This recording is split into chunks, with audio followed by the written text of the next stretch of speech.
And we're here. Dun dun dun.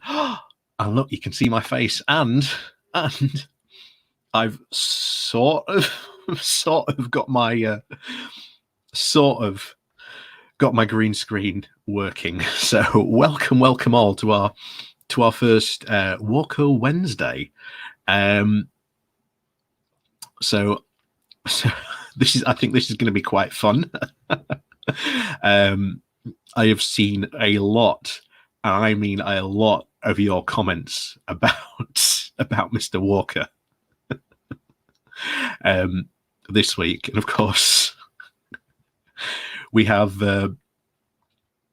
Dude's comment here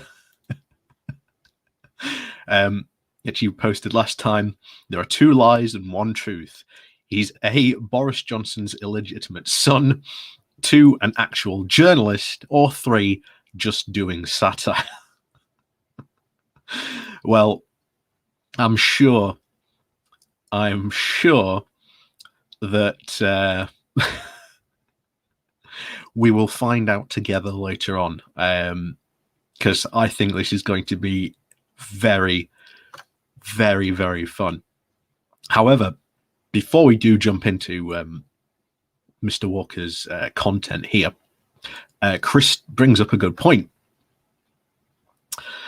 And that is, of course, what could happen from Cummings' testimony today. I don't know. I generally love to know. I think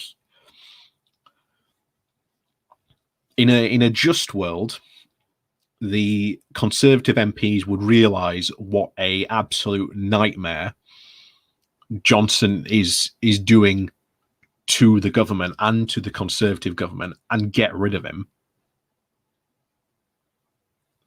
I obviously don't know if that will happen, but that's very unlikely to happen in a just world, in a perfect world. Yeah, Johnson would be gone. There would be no need for Cummings' testimony today. The next thing, of course, is Matt Hancock got some absolute flack today. Like, the last person I expected Cummings to go after today was Matt Hancock, because he went after him with an absolute knife. Well, with an axe. And I don't know if he actually did generally have an axe to grind against Hancock. I generally don't know, but again, definitely interesting to know that Matt Hancock, and rightly so,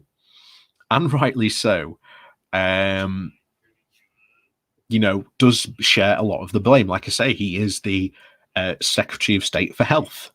So he does bear some responsibility for all this. In fact, one of the quotes I found rather interesting was Cummings spoke about the chaos in Downing Street.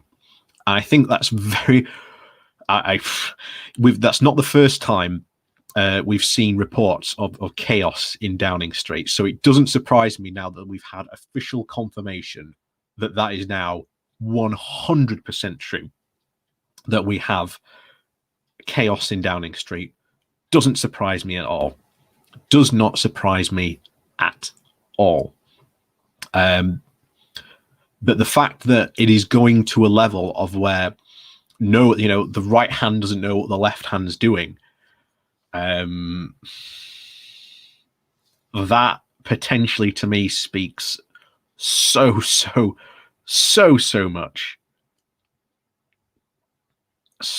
much. And if you were lucky enough to see the clip on Sky News, you saw what was probably the absolute peak of a mixture of both Spitting Image and Partridge just slammed together, where you literally had Matt Hancock running away from journalists, waving as he went down the street. I can't think of a more fitting way of a more fitting way to do that. So yeah, that was Cummings' testimony today. What was meant to be a 2-hour session turned into a 7-hour marathon because MPs just kept on coming in with new questions and Cummings kept on coming out with new stuff.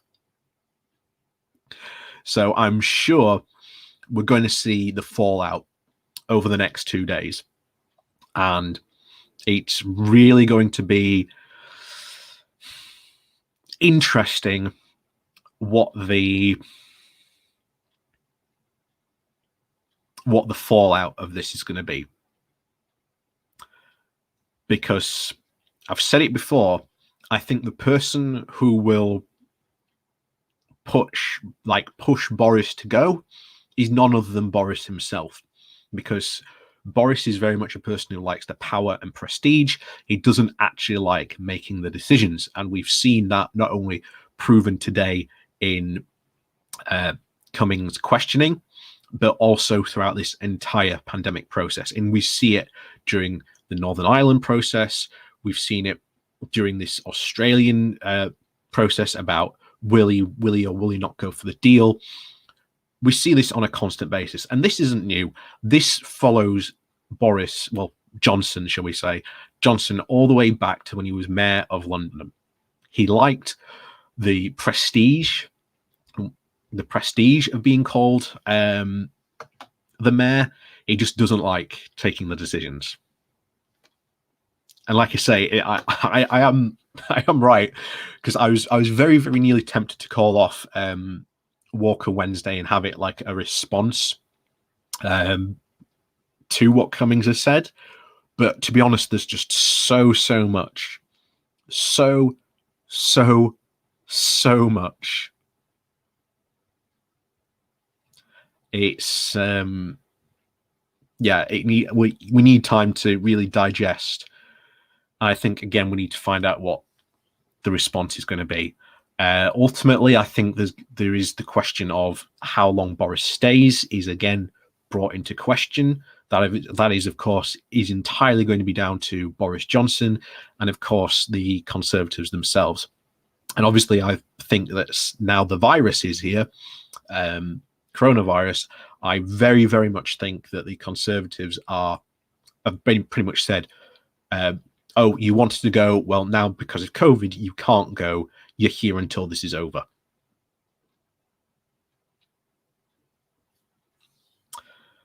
Yeah.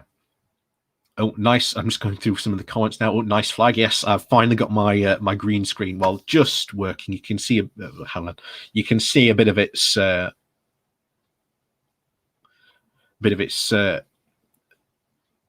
pixelating around here. That's because, again, I don't have a lighting properly set up. And again, my green screen technically isn't set up properly either. But eventually we'll get there. Eventually we'll get there. But yes, the good old Yorkshire flag out there. I'll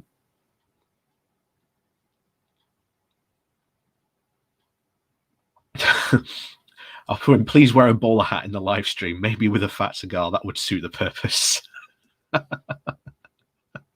Well, I did on my Jeff Taylor stream, my first Jeff Taylor stream, I did put on my bowler hat. So maybe I should bring that out again at some point. I'm gonna have to start it, but it's too far away to get today, and I'm being lazy, if I'm being honest today. Because like I say, we're about to get into Mr. Walker here, and unlike Jeff, I didn't go into his videos blind. I've not watched a bunch of his videos. I shall we say sampled just a couple, just a smidgen, just to get the feel after I saw some of your comments. And yeah, this could be very, very interesting.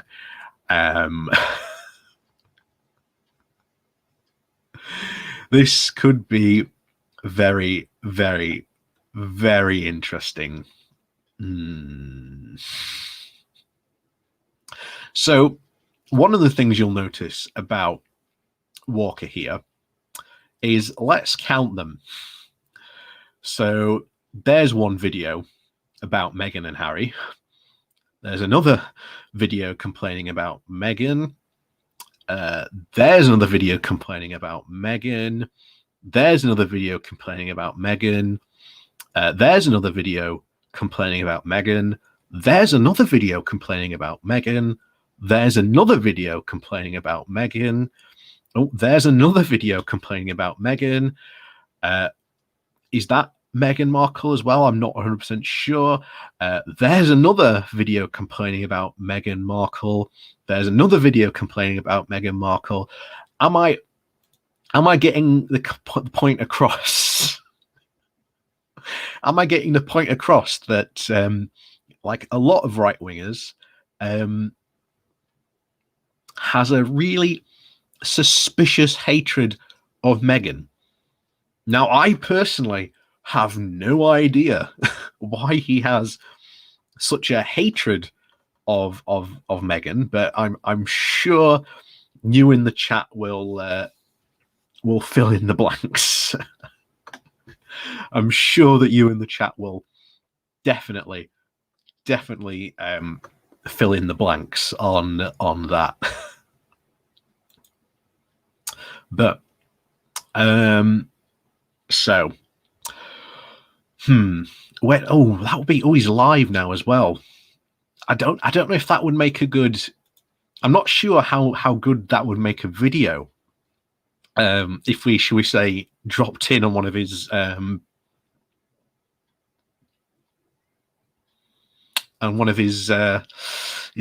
videos.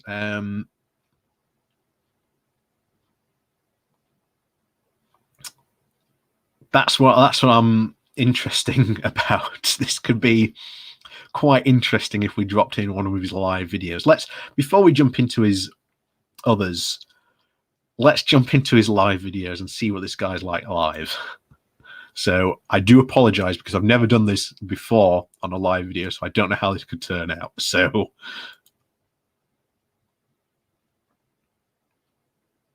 the point, the United Kingdom has left. Iceland has never joined. Norway has refused multiple times. Euroscepticism in Denmark and Sweden is incredibly high. The Republic of Ireland, yes, okay. European Union, it's not. It's purely a marriage of convenience. And then we talk about good old Scotland. Scotland loves the EU. Scotland is pro-European. Oh, come on. What was it? So like 40% of Scotland voted to leave. It's hardly a ringing endorsement. I mean, if 4 out of 10 of your family hated you, you wouldn't describe yourself as popular. No, you wouldn't.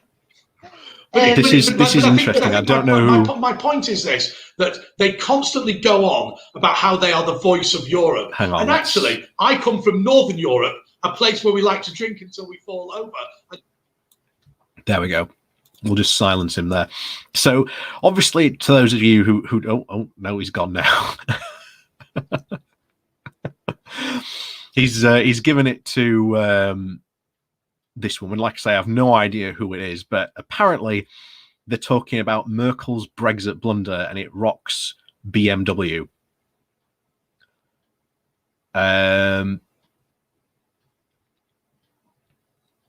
Quite interesting, and you are right, Kirsten.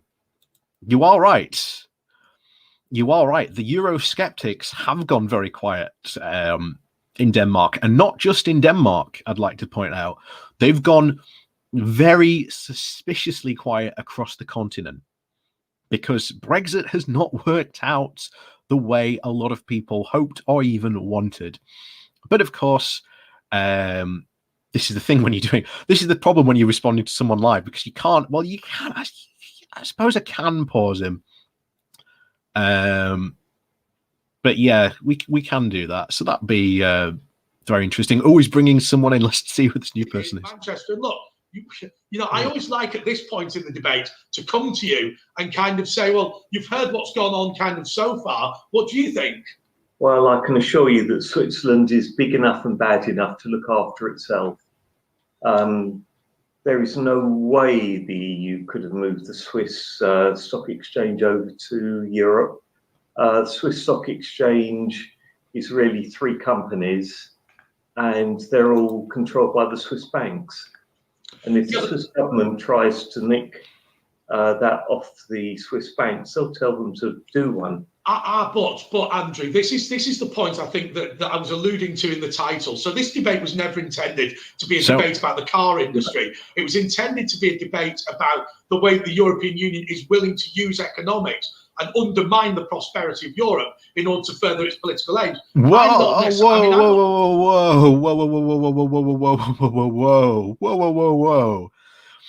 The EU is trying to undermine the economics of Europe to have full political control. See, this is the problem when you've got to. This is what I was worried about, because I've never done anything live like he's doing. Well, we are doing it live now, but I've never responded to someone live. We've normally had the ability to be able to pause his his stuff, but this is this is insane. I mean, what he's just said there amounts to absolute peak conspiracy theories. That's just a complete peak conspiracy theory. The EU is not in any way trying to undermine the economics of the rest of Europe to, quote, take control. The EU is a very, very democratic organization, much to, once again, the chagrin of people like Mr. Walker here. I'm sure it's going to be very interesting. I wonder if he'd ever allow me on one of his shows in one of these segments. That would be very interesting. But anyway, we'll rejoin him now and see what's going on. Since Mike Reynolds left. By the way, we wish Mike well. He came on last week to the WhatsApp Gold Club afterwards, which I'm encouraging you all to come to. But look, in terms of economics, are you worried that the European Union is going to undermine and damage European trade? Because I just feel at the moment the way there's so many. Oh my god! So,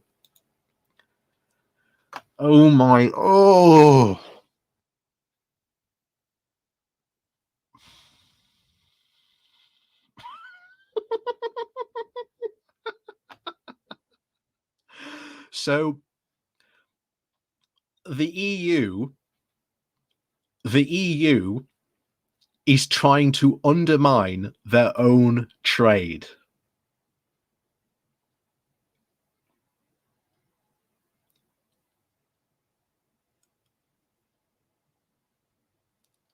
What?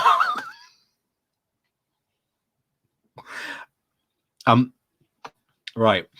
We went through almost 2 hours of Jeff. We are only 18, almost up to the 20-minute points.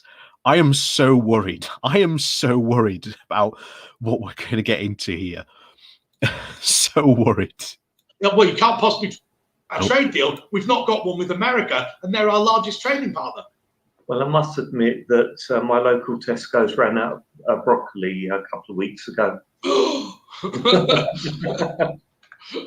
Well, I'm sure you'll live. But actually, funny enough, when you talk about food shortages, there is a place that did have some food shortages, and that was Northern Ireland. Yes, and it was purely to do with the Northern Ireland Protocol. Absolutely. It was the Irish government stopped goods going from UK to Sainsbury's branches in Northern Ireland, even though the Republic doesn't have Sainsbury's. Yeah, shockingly enough.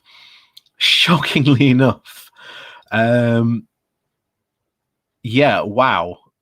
So much. Honestly, this is so hard to actually try and think about how to generally respond to this live, because they're saying so much stuff so thick and fast. It's generally difficult to think where to begin to start trying to combat them. I mean, they're complaining about the Northern Ireland Protocol already.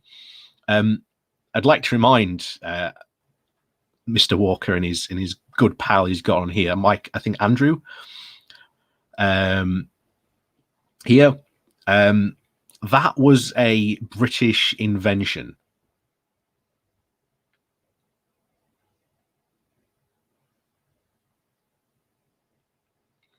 So this is so bizarre. Always bringing on someone else. Always bringing on someone else. Oh, they've got the UK flag in the background. Sorry, it's that way, isn't it? Look, we're going down. Let's sort of do that. Okay, right. We're gonna have to think a little bit about the staging in future of this. But anyway, thank you, Andrew. Look, Sam.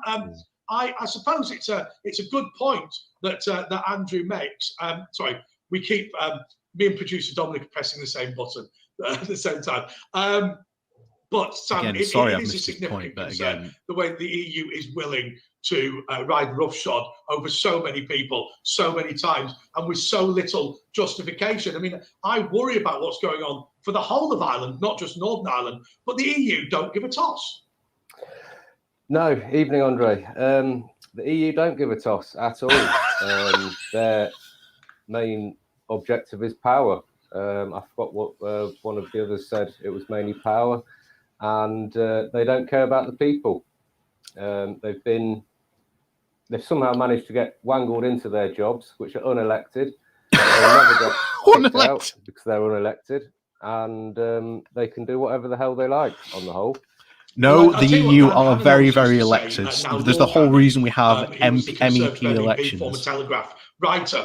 What he said was the European Commission is not undemocratic, it's counter-democratic. The only way you can get a seat on the European Commission is to have been specifically rejected by the votes of your own country. You know, you look at the Neil Kinnocks and Leon Brittons and Chris Pattons of this world, and you know, all these sorts of characters that hang around. That, you know, at one point they were talking about making Nick Clegg the European Commissioner. He had taken his party. Yeah, I'm just going to zoom down his. They've had in absolutely decades. Honestly, this is so bizarre. I don't know where to. I generally don't know where to start. He's saying so much so quickly, and he's not giving. You'll notice very clearly he's not giving examples.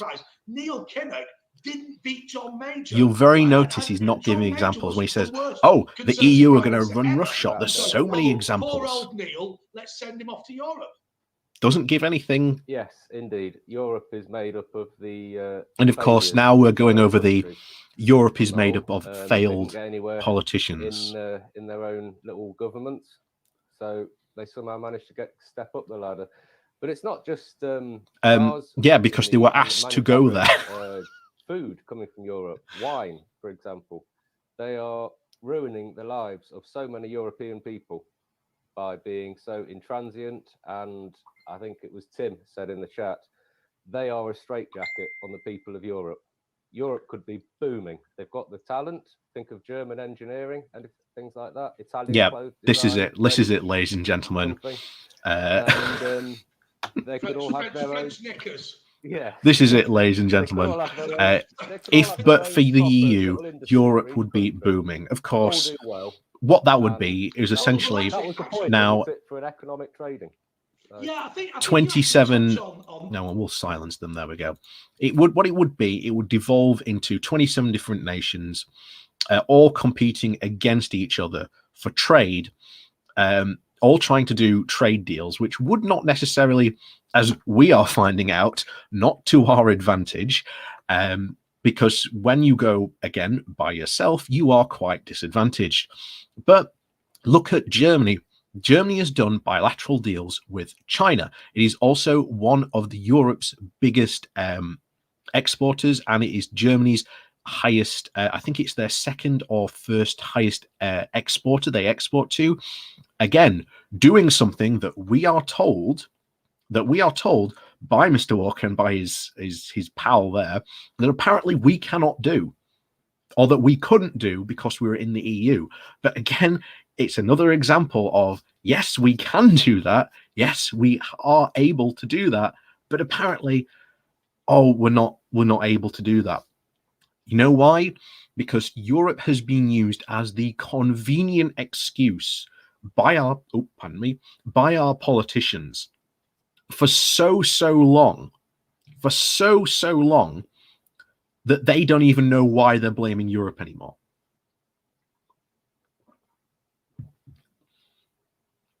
They generally don't know why they're blaming Europe anymore.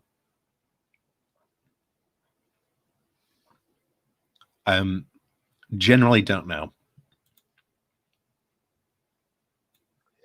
Mainly financially, it's going to collapse. I don't know. I read an interesting book a while ago. It explained about the Target 2 system in Europe, which is basically it's monopoly money that the European countries use to Monopoly money and send a bit of money down to the south occasionally, to the Greece and south of Spain. Yeah, that's it. But the entire European institution just creating monopoly money.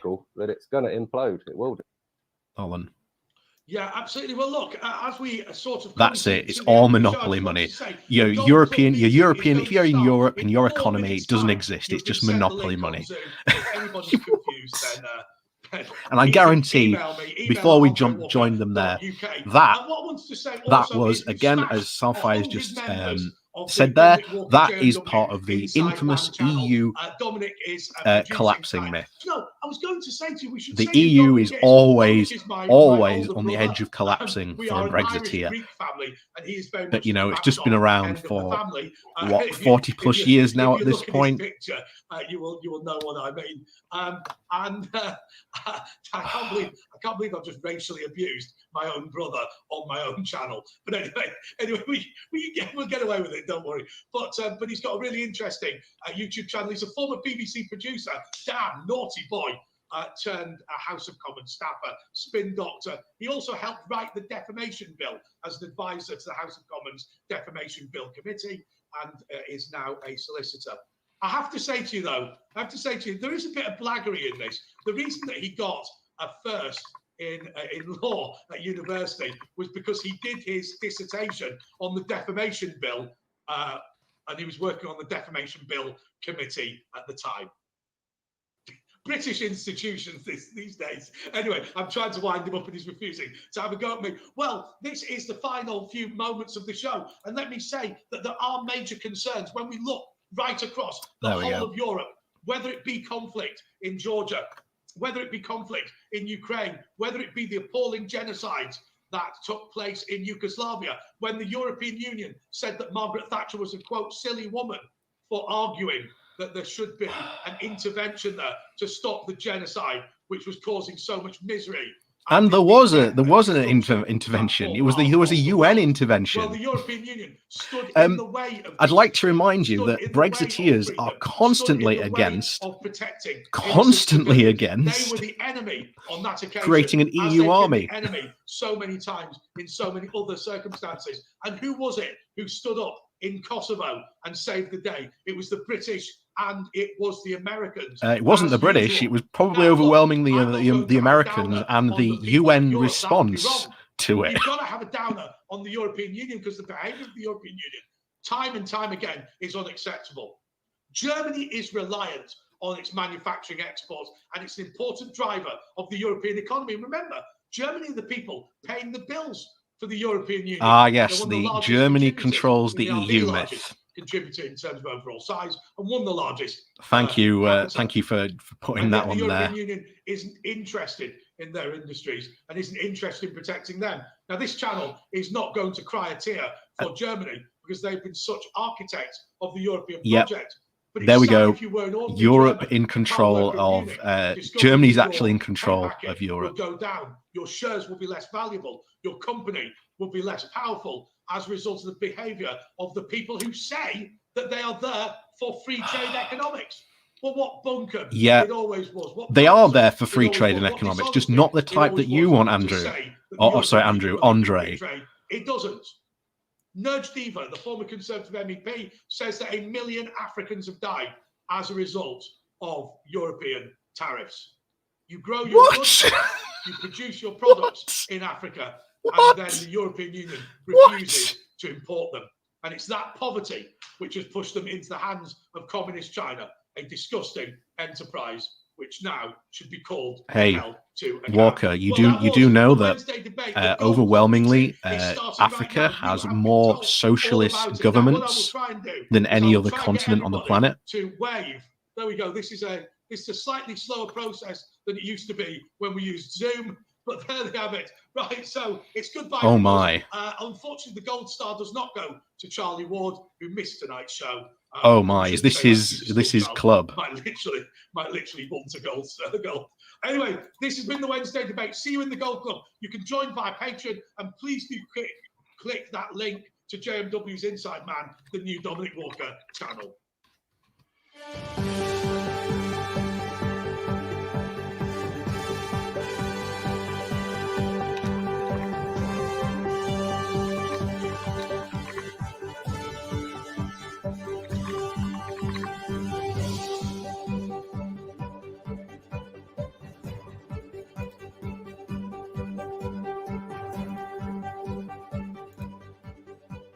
There we go.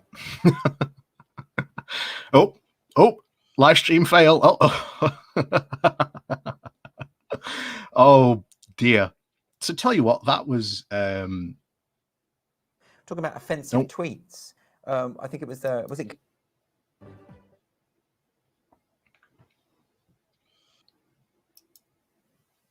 There we go. So yeah, that was insane. That was wow. So we've definitely got a feel for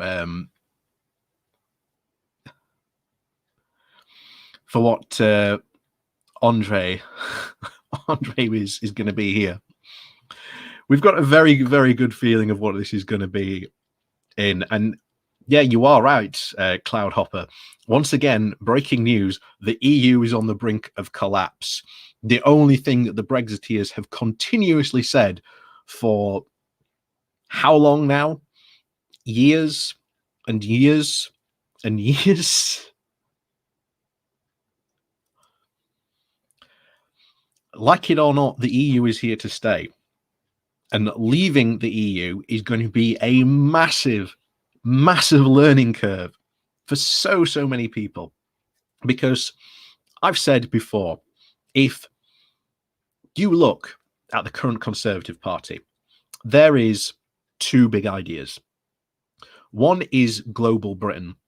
The other is leveling up. And neither can exist without undermining the other. And a perfect example is the deal we have just signed with Australia. The Australian deal directly undermines and threatens not only just our farming industry, but potential other industries as well. Because remember, we don't yet know what else is in that deal. So when the full details of the deal come out, we'll be able to look at them. But the problem is we are not going to be able to know what's in that deal until we've signed on the dotted line. And here's the thing. If Brexiteers turn around and say that they do not like that Australian deal, well, guess what? You can't get out of a trade deal as easily as we just did with the EU. Getting out of that Australian trade deal will make the past 4 to 5 years of us trying to, quote, get out of the EU look like a complete walk in the park. And what's worse, we have now set a standard where we have said we are going to give farming industries, foreign agricultural industries, complete and utter 100% zero tariff access. For those of you who haven't heard, Canada, after that news was announced, came immediately out to say, by the way, we'd like that tariff access as well.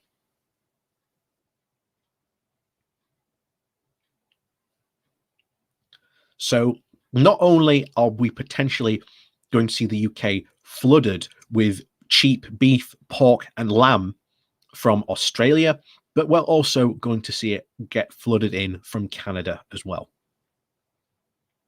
And not only just Canada, but you can see the exact things we are going to have to give away, because remember, the US deal was like the gold standard of Brexiteer trade deals. That was what they were aiming for. That was the golden goose of Brexit.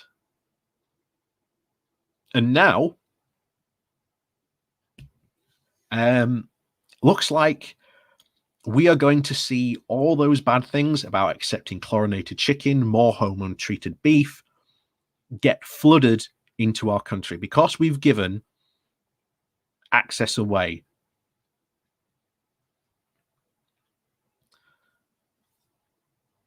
We have just sold, remember, in order so far, the Brexiteers have so far betrayed the DUP by saying that there would never be a border in the Irish Sea.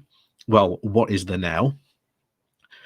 They've gone and betrayed the fishermen, because literally no fisherman can go and take their catch and sell it to the EU like they used to do before. Remember, most of our fishermen go and catch fish not for us to eat, but for the Europeans to eat, because we as a country do not eat fish. The most popular fish product in the UK, believe it or not, is fish fingers. British people do not like eating fish. The next one, of course, we have seen the farmers. The farmers are going to get absolutely screwed over. And you can tell by the way how much Boris Johnson is not going to protect them by the way he's talking to them.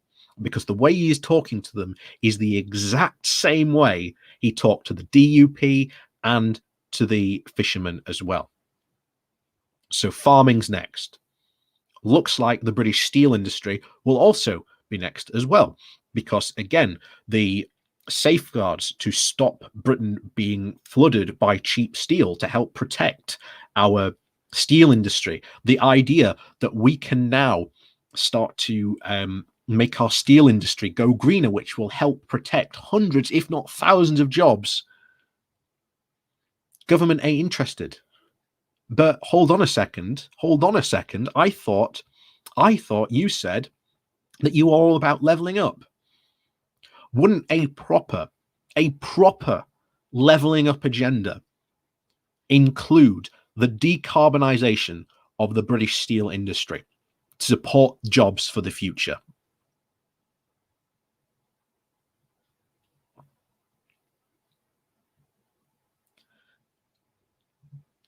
And that's the biggest problem.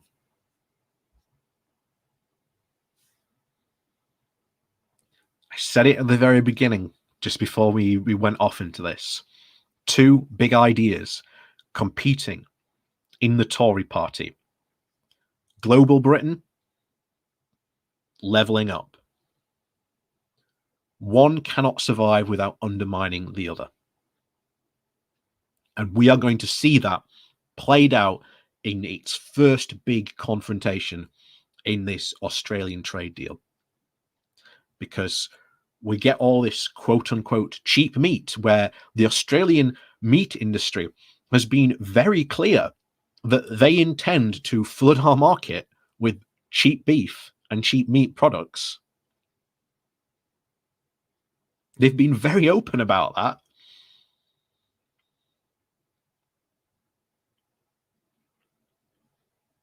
That is,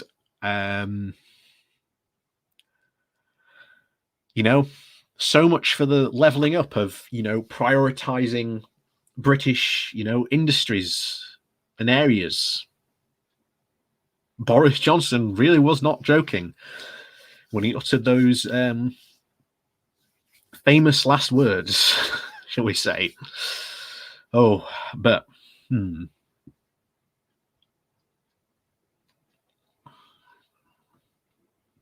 So let's see. So is this actual a live video now? Can we get back into this? Because I'm interested to see what he was actually talking about and what Merkel's blunder was actually about. Let's see if we can get into this. Oh, here we go.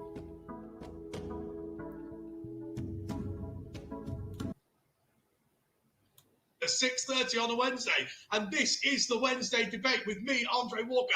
I'm going to be joined by people from right across the United Kingdom. It'd be great to say that there's a difference of political opinions. There isn't really. We don't broadcast socialists on this channel. But what there are different experiences from different that's people disappointing. in different areas who have because I'd love to appear on your channel and pop your right wing bubble. Way the European Union and Angela Merkel have behaved towards their own industries, the way that they've attempted to attack free trade across Europe in order to cut off their nose to spite their face. I'd love to know. I'd genuinely love to know what his definition of free trade. I would love to know what his definition of like free trade is. Because if Brexiteers love free trade so much, as they often claim to do, then the biggest prize of all of free trade is sitting on our doorstep. And that's the single market. You know, created in part by Margaret Thatcher. She played a big role in creating the single market.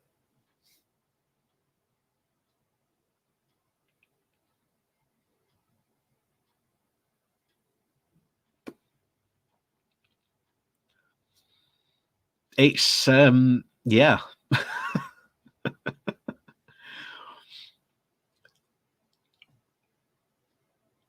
Yeah. Like I say, I'd love to know what his actual definition of free trade is, because if you are seriously talking about free trade, the EU's got it in spades.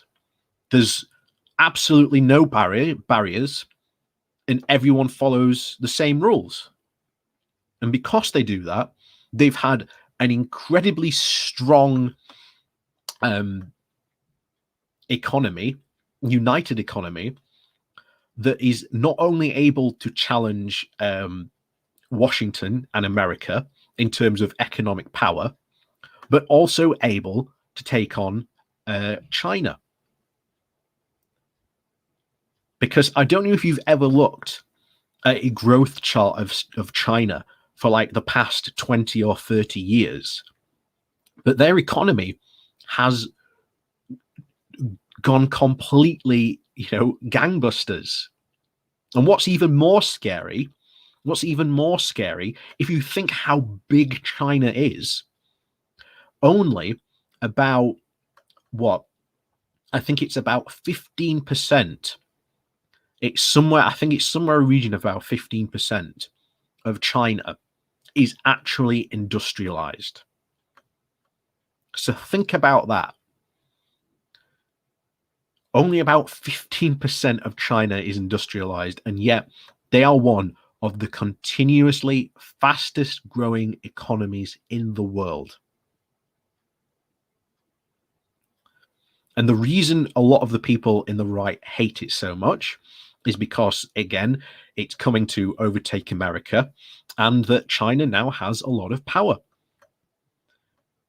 And as I've said before, when we talk about these debates about China, yes, China's got so many bad things wrong with it, but you know what?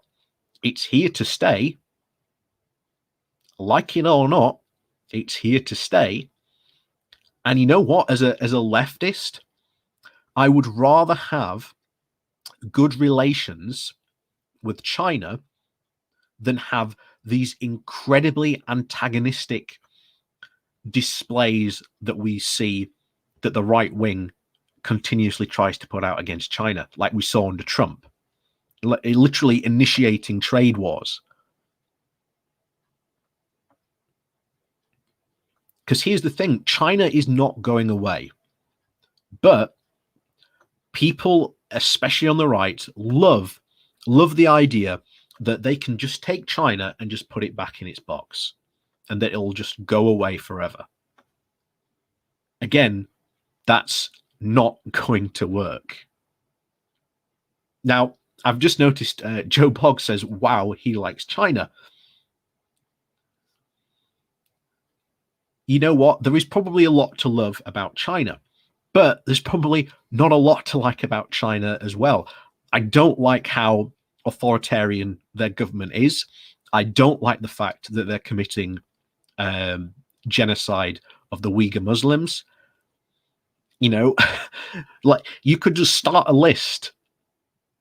You could literally start a list of things of China is doing wrong. And yeah, I'd agree with you. China is doing a lot of things wrong. But the thing is, as again, I say to a lot of right-wingers, China is not going anywhere. This idea, as I said just a few moments ago, the idea that you can just put China back in its box and it will go away is wrong. Because unfortunately, we are handling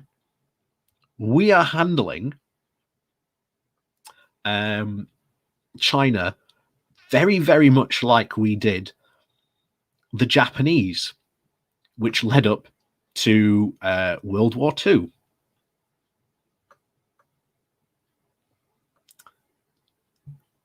And that is worrying because, unfortunately, this is where all this antagonism towards China could eventually lead. And I do not want that to happen. I do not want that to happen. And yeah, Patrick's right. We've got to learn to live with China. You know, no country in the world is 100% perfect. I love the EU and it's all its institutions, but I will be the first one to say the EU is not 100% perfect. Could be improved definitely in a lot of areas.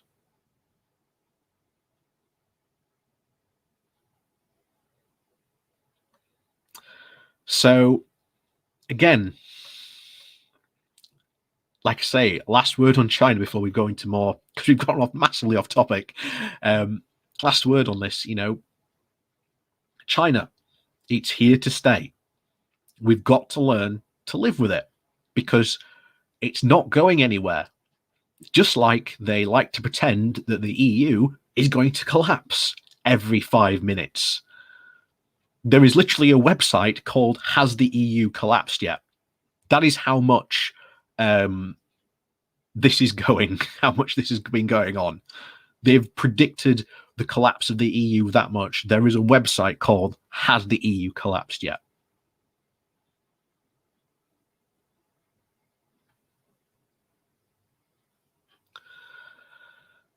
Anyway, we'll continue. We'll find out what Merkel's blunder is. Well, we all know, of course, that the European Union is not interested in its own citizens and only cares about what's going on in Brussels itself. So the EU does not care about its own citizens, yet you've only got to look at things like GDPR, which protects the data of its citizens. It's passed lots on lots of, you know, workers' rights laws. Again, protecting the rights of its citizens. Consumer rights laws, protecting the rights of its citizens. For something that, again, apparently does not care for the welfare of its citizens, even though, again, the EU isn't a country. It is a multinational organization. Not a country yet. Maybe one day, who knows? But it's not a country yet. It is a multinational organization of 27 different countries working together. And overall, it has been one of the single biggest successful multinational projects ever created on this planet. And yet, Brexiteers absolutely despise it. Oh, and also that's not forgetting, of course, the number of EU development grants and funds. In Barnsley itself, there is a programme that, again, funded by the EU, which money runs out next year, I think, not 100% sure, which helps people start their own business. Don't think an organisation that, quote, doesn't care about people would have a specific fund to help people start up their own businesses.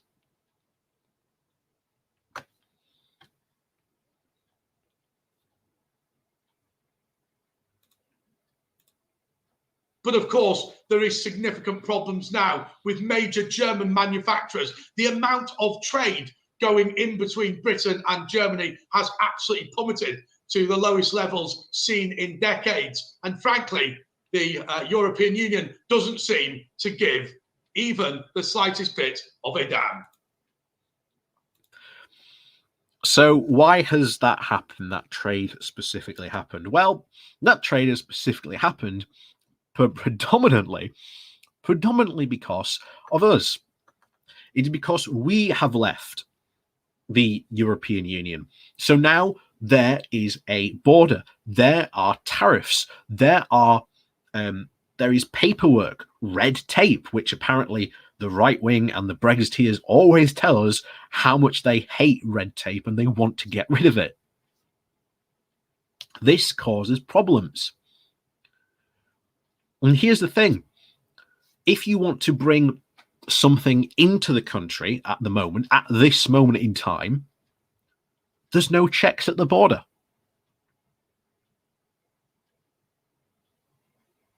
There's no checks at the border. There are no checks because our government has decided that it is going to essentially ignore most of these checks until about October and March of next year.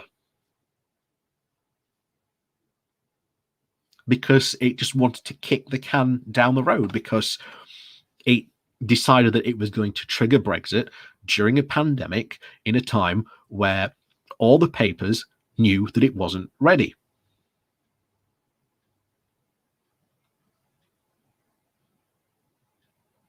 So, RC, yeah, I know, RC, I'm getting a very, very strong grifter vibe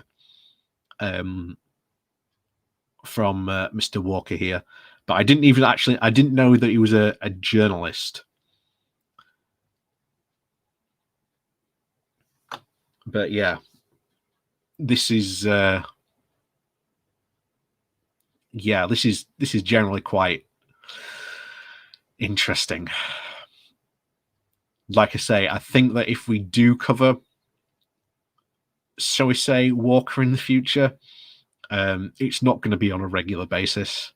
It's not going to be on a regular basis. Yes, dude, you did tell us at the beginning completely. So, anyway, let's find out more on the Wednesday debates. Oh, he's got his own theme tune.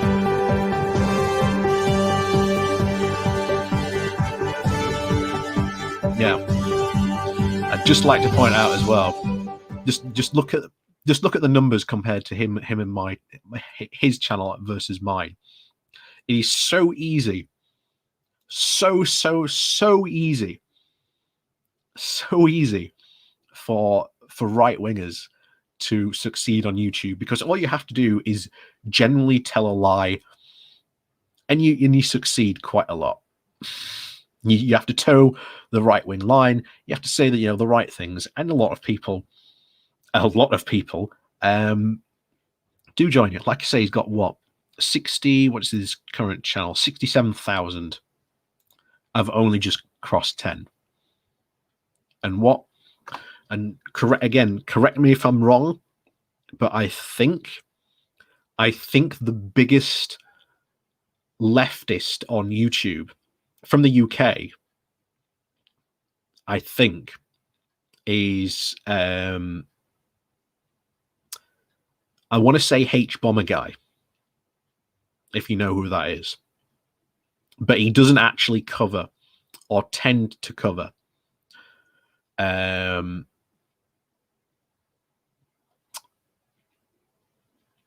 yeah, Phil has 93. Yeah, well, I think H Bomber Guy has something in like the millions. Not to downplay Phil, like I say, don't worry, I am glad that at least there are more left wingers coming onto YouTube now to combat this, and it is a good thing. So I'm glad that that is happening. But anyway, let's continue. Let's dive more into this madness. Now, the other thing I have to tell you is this is our very first time with our new system on the Wednesday debates. And so we've also got a bit of a problem in that we've lost our producer David for the next couple of weeks. So we've got Dominic on. So this is Andrew, this is Walker's motley crew, who, if I'm getting this right,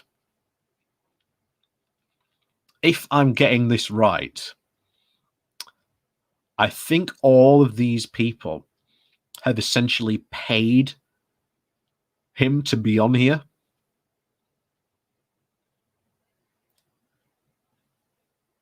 Which is is quite insane. It is quite insane that they've actually paid to be on here.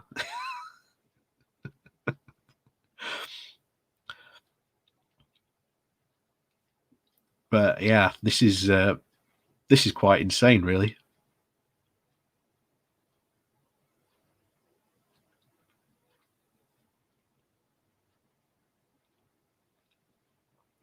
Yeah, Jeff is far more pleasant than Walker here. In fact, I tell you what, as a we'll go through where are we now? We'll have yeah, I'll tell you what, we'll do 30 more minutes of this because I'm very eager to know what we missed. Because I'd love to know what he's talking about. But tell you what, after this, we'll about 8:30, we'll flick over to Jeff's channel because I'm very eager. I am very eager to see what Jeff's take might be on the whole Cummings debacle. That's if he's done a video, of course. So, as a palate cleanser to wash the mouth out of Mr. Walker, we'll do some Jeff to finish off. But again, we've got to get through our vegetables before we can get to the meat. So let's ding on in. But unfortunately, producer Dominic is not going to appear in on the podcast. Let me be honest with you, that's the key thing. Right, believe me. But I'll tell you what, I'm going to do that. I'm going to make sure that we put in the comment section. Grifty. Come on, we'll speed forward. There we go. Is, we like to think of as our very own voice of reason. See what I did there?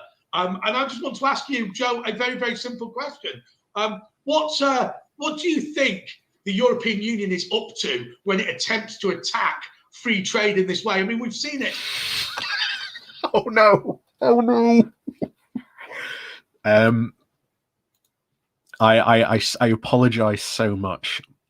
I apologize. I apologize so much. We are probably about to get a very, very weird take on what quote unquote free trade is.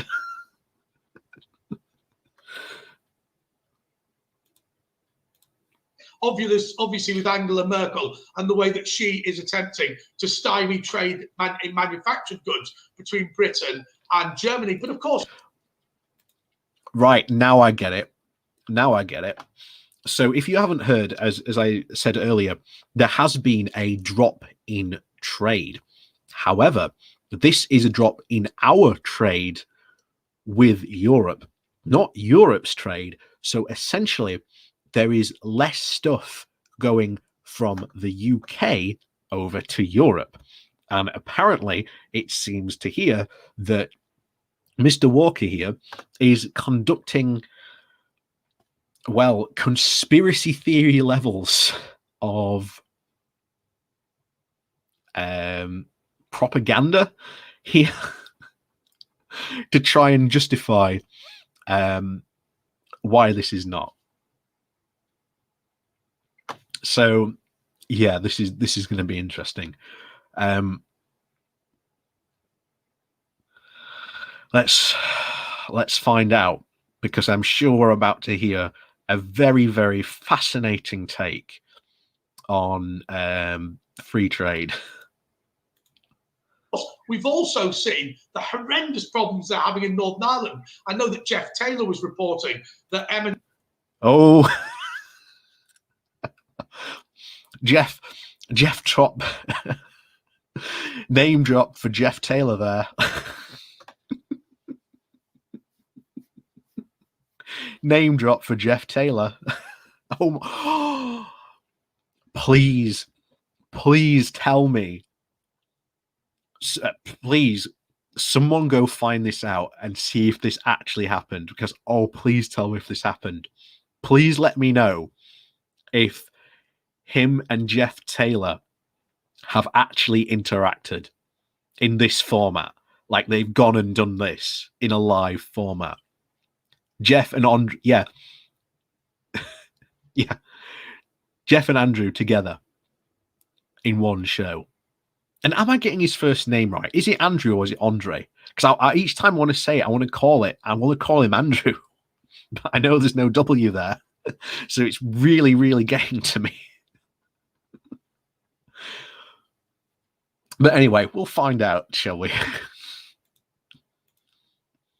M&S won't sell any British ready meals in Northern Ireland now, because the Northern Ireland Protocol means that it's just impossible, really, for us to trade within the United Kingdom.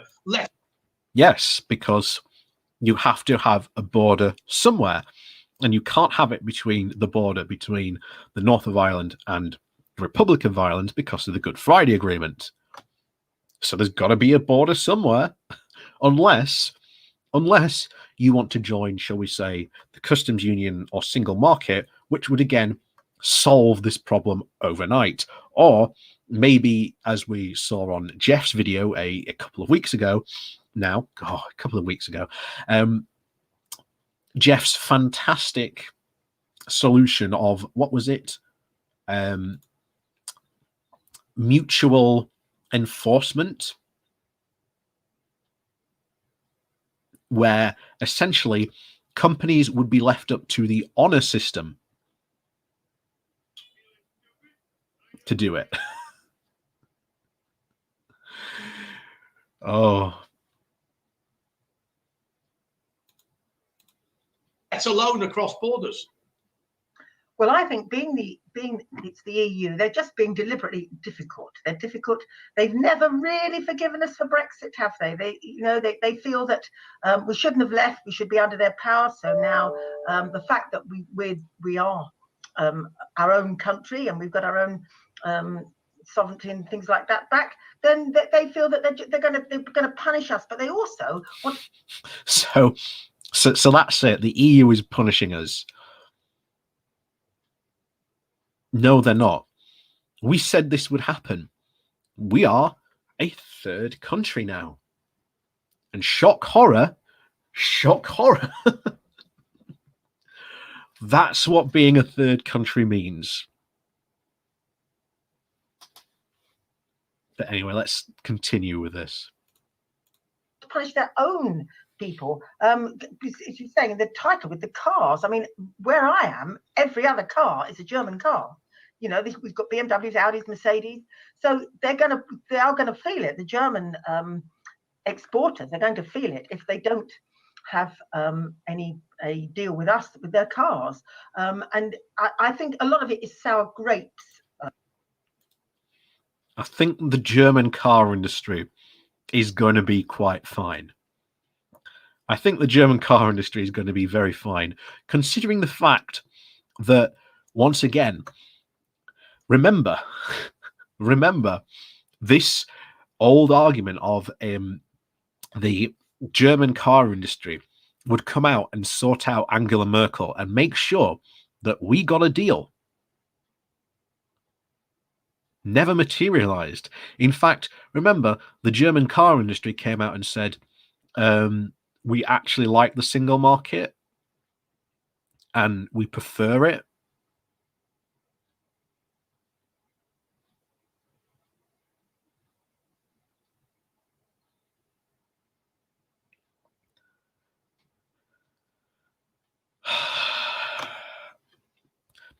No matter how much time seems to pass on, it's the same arguments again and again and again.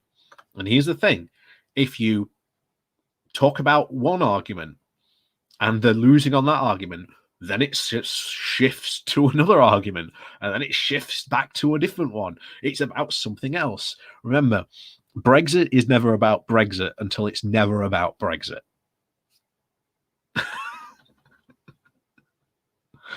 Oh, yeah. Yeah. Brexiteers beating the dead horse. Yeah. Still praying for that unicorn. Andre, I think that a lot of it is to do with them just not wanting anybody to prosper. So that, you know, they're being very difficult about everything. But then that's typical of the EU, isn't it? I wouldn't have expected anything else from them, even down to the Eurovision Song Contest. They make us last. Well, we can talk. So Andre here asked Anne, I think her name was for her take on essentially Germany apparently trying to stifle our free trade. Of course, that's not what happened, of course.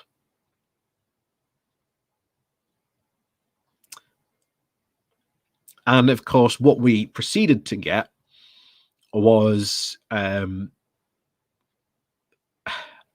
complete waffle. That's the best way to put it. Of, hey, look, it's the EU. EU bad. Do you know the EU's bad? Good, because I'm telling you the EU's bad. Not a single thing about the current situation, which is the fact that in the most simplest terms of possible, we have stopped sending stuff over to the EU, which in turn, as you might very well may remember, the best worst case scenario for Brexit. Less exports leads to less investment, leads to less jobs, leads to a smaller economy, and also leads to less tax revenues for the government. Remember, we went over last week the company in Doncaster set to lose about 30% of its business because of this very problem.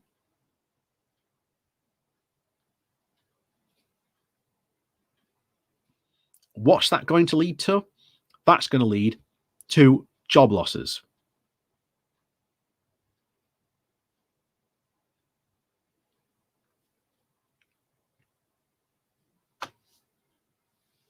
Ultimately, that's the case.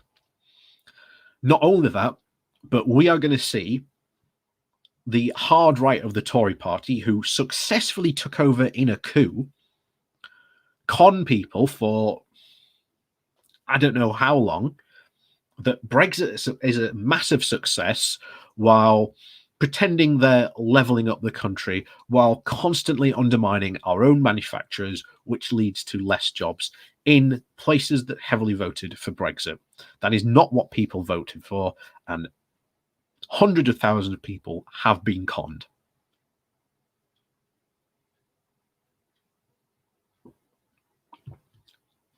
like I say, when we are out of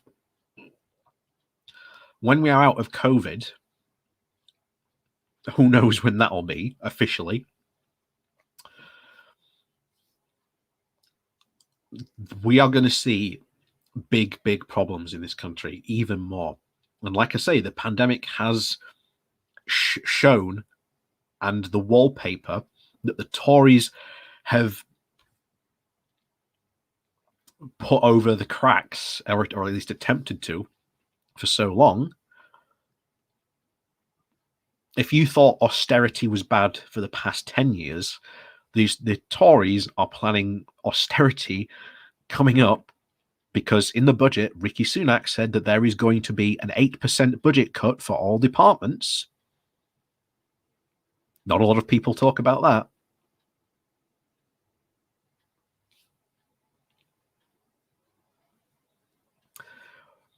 We are going to see austerity on steroids. They're going to make the last 10 years look like days of plenty.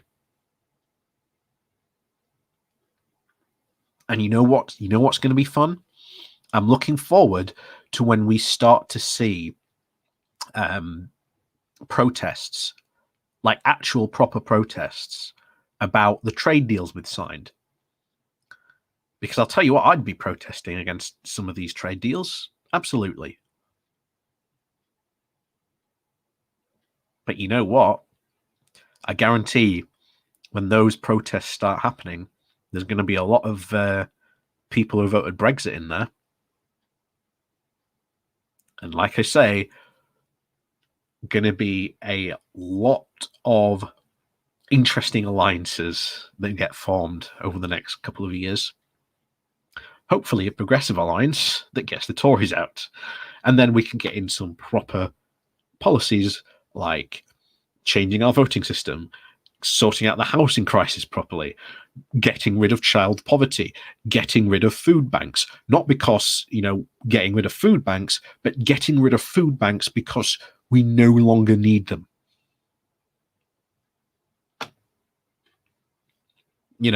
What a crazy world. What a crazy world that would be. But again, we are all about hopium on this channel. So get out your canisters and start on that hopium, because we can do it. If you get involved and you fight for it, you can make it happen. And as I always say, you need at least to have a foot in the door, because then you can get far more done than having 2 feet outside.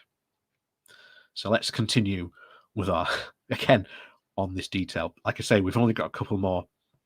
I've only got, 5, 10, 15 more minutes with Andrew here before we flock on over to old Jeffy. Talk about the Eurovision Song Contest. I don't have a problem with that. Well, funny enough, my dad always goes absolutely crazy at me when I describe the European Union as Europe, right? Because he says, no, look, we're all pro-European. We love Europe. It's a great place. We just don't like the EU. But of course, and he's right, there's no doubt about it. But the problem is, of course... Oh, yeah, that's a new chestnut that's appearing as well. That they like Europe, but they just hate the EU. That's the new chestnut that's appearing, because they want to liberate Europe from the evils of the EU. Yeah. By the way, what is it? A new poll came out recently about how people view themselves, different nationalities.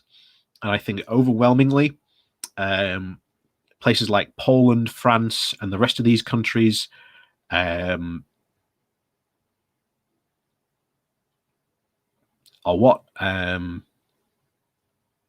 Coming out saying that they are not topping their own nationality.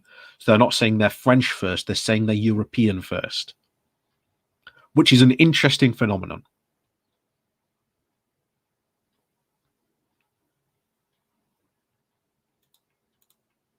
That Europe is being damaged by the EU, because the idea that German car manufacturers are not interested in selling to the United Kingdom is crazy. We were always called Treasure Island, weren't we?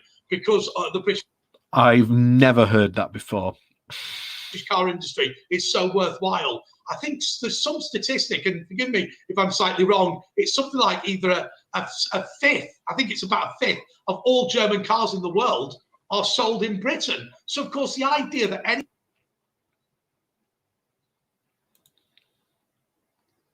A fifth of German cars are sold in that. Do we want to fact check that? See what that is.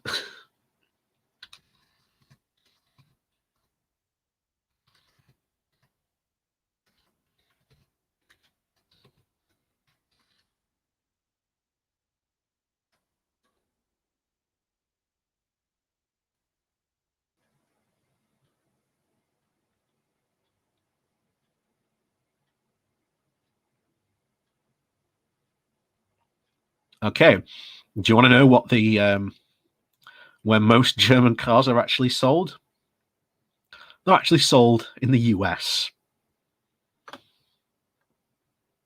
What? And then the UK comes in second. But again, it doesn't really harm the German car industry because they sell cars, shockingly, all over the world. Once again, showing that, yes, you can be in the EU and still trade with the rest of the world. Shockingly enough. And once again,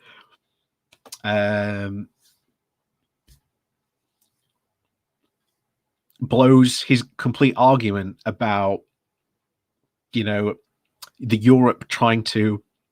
EU trying to destroy their economy. Again, why on earth would the EU be trying to destroy Europe's economy? It doesn't make sense.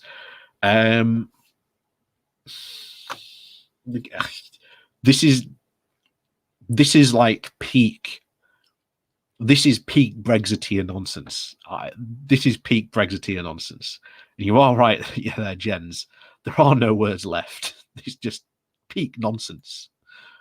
Anybody in Munich would want to see more trade barriers in between Britain and the European Union. I mean, that's people in Munich are perfectly fine because it is us, not the people in Munich, that have chosen to put up these barriers. We said multiple times, this would happen. You said, and I can almost guarantee that if we went through this guy's video history, we could find videos of him saying about the quote-unquote wonderful deal and how the EU was going to bend over for us. Hasn't worked out that way, has it, Andre or Andrew, whatever, Mr. Walker?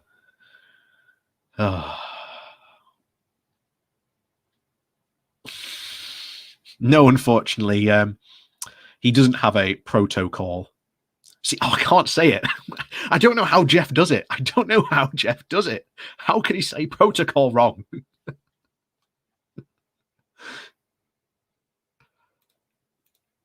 just crazy, isn't it?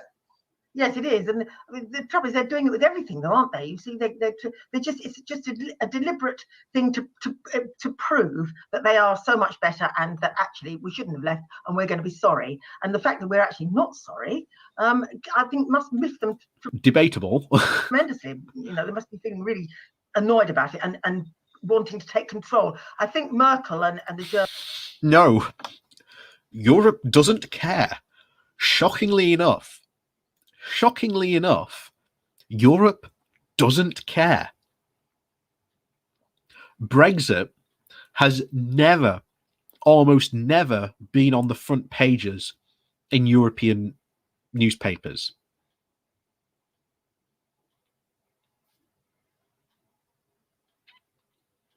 Europe doesn't care. It's gone, okay, bye. And they've shown how much power they have in negotiations. Also, we've seen as well this week that the UK, has been performing what has been called a diplomatic onslaught to try and do bilateral deals with other European countries, which just shows and goes to show you how much our government knows and realizes the damage this has done, because it is desperately trying to go do bilateral deals with other countries in Europe to try and shore up some of this damage.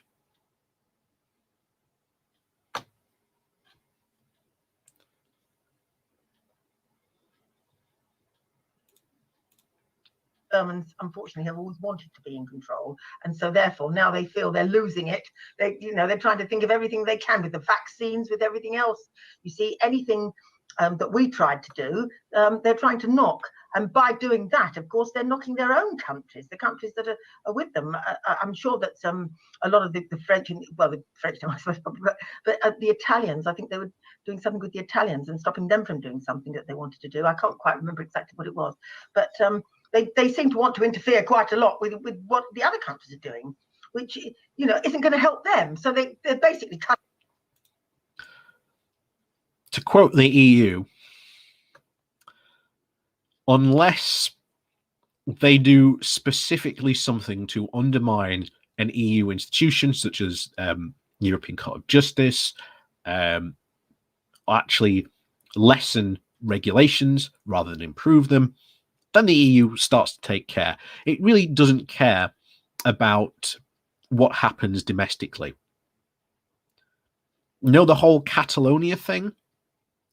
The EU really didn't care. It went, yeah, it's a bit bad, but it's a Spanish internal matter. We're not getting involved. That's what the EU said. I didn't like the fact that they said that. I think the EU probably could have gotten involved a bit more, but there you go.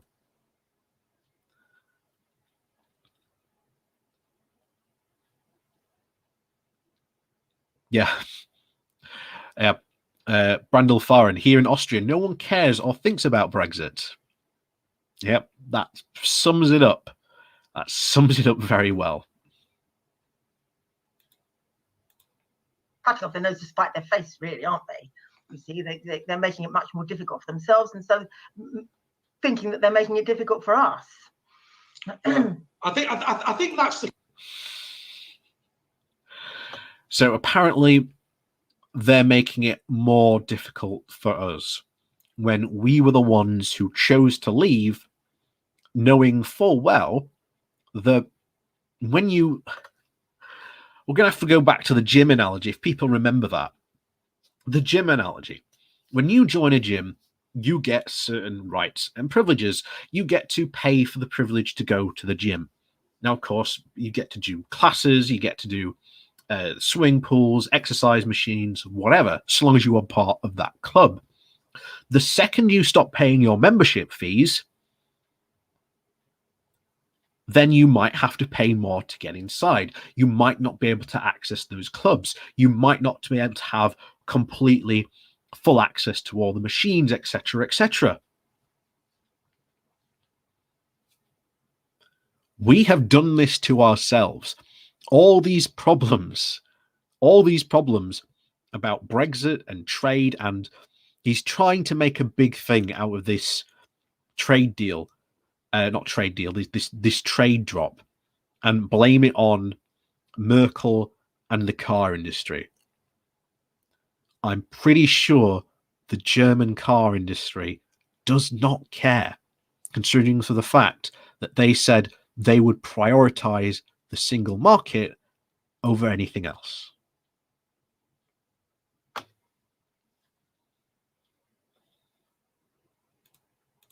The concern, though, isn't it? Because actually, I think in a sense you're wrong in what you've said, because you're saying they're cutting off their nose to spite the face. Well, actually, you're cutting off the noses of the German people and the European people in order to advance the aims of people in Brussels. Because, of course, there's a great...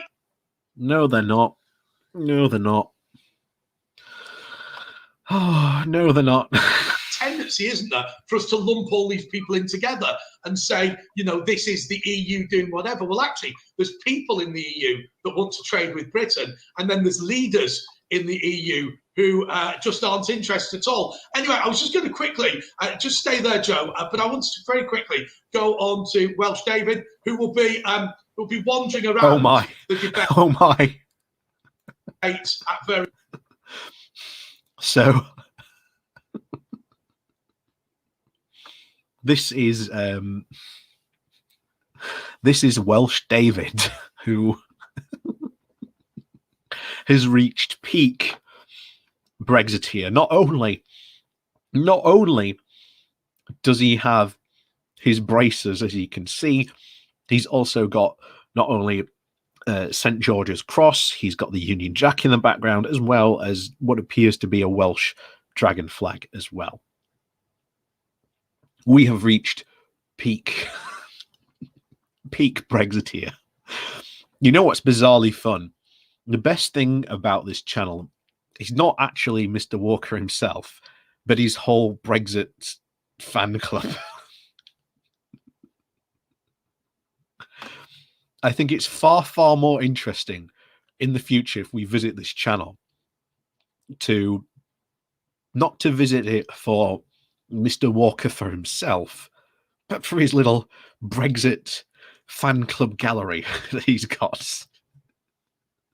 So let's find out what Welsh David has to think about all this. Because if Anne's anything to go by, it'll be a hoot. And then after we've done with Welsh Dave, I think that we'll have a wee break, just briefly. And then I think we'll have a brief trip to Jeff, just as a brief palate cleanser before we finish. Various points. David. Hi, Andre and Joe and all the viewers. I was just going to say the EU, the leadership at the top, they don't care about their own population. No, they're just interested in their project, their globalist project of... Ooh, the globalist project. Ooh. Anybody who's an avid conspiracy theorist follower, I occasionally dip into like conspiracy theorists now and again, not because I believe in them, but because I'm generally interested to know what crazy nonsense they're on about. If you are interested in conspiracy theories and, shall we say, the unpicking of conspiracy theories, then I recommend a channel called Hannah Reloaded. She does a tinfoil Wednesday, where she goes and looks into the crazy conspiracy world of conspiracy theorists, and oh my word, it's something else. It really is.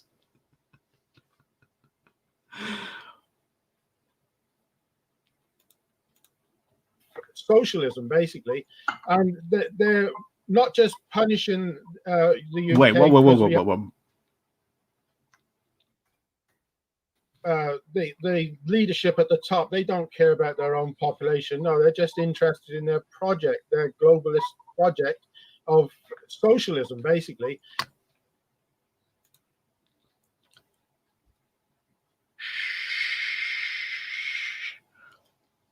No one tell David, or Welsh David here, but he lives in a socialist country.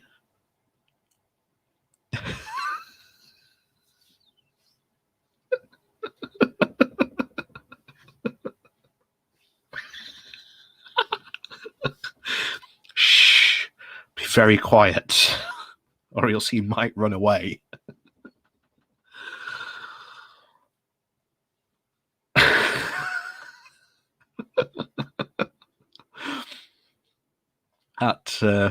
That sums it up, comrades. Don't tell him. Don't tell him.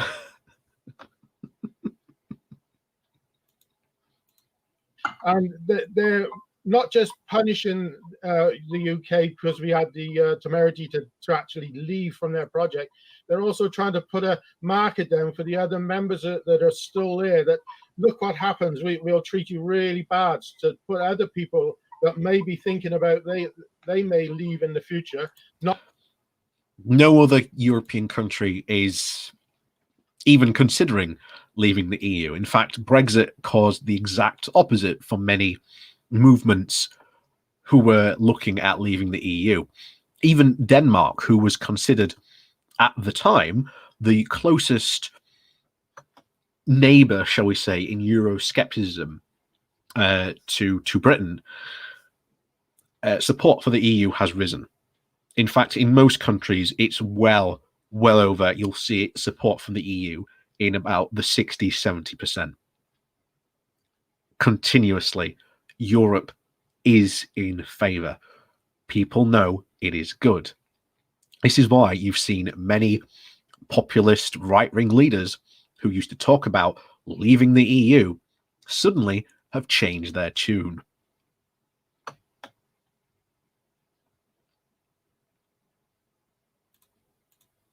Not to try it, because look what's going to happen to you, the same as the UK. Yeah, well, that's put. Yeah, becoming a third country. That's what's happened. That's what they can't seem to figure out. That's what happens. Shockingly enough, we've become a third country. This is what we said. This is what we said would happen. They've often said that the key issue is countries like Hungary, because of course we all know that a lot of Eastern European countries are extremely concerned about the European Union. They got involved really because they hated the Kremlin and hated Moscow. And frankly, if I'd have been under the, I don't know what it's called in the communist terms, but what you would call the jackboot in other circumstances. Oh yeah, that's it. They all joined the EU because they didn't want to. They didn't want to be, shall we say, in favor of the evil Kremlin.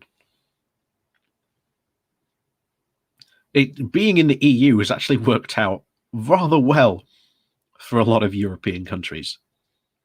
Poland has had massive economic growth being in the EU.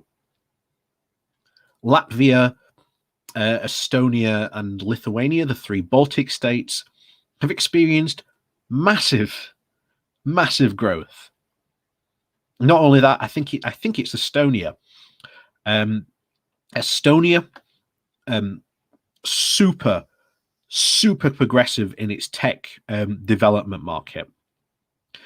The Estonian government, with backing from the EU, is currently planning a massive project that, when it's complete, will rival Silicon Valley in the US.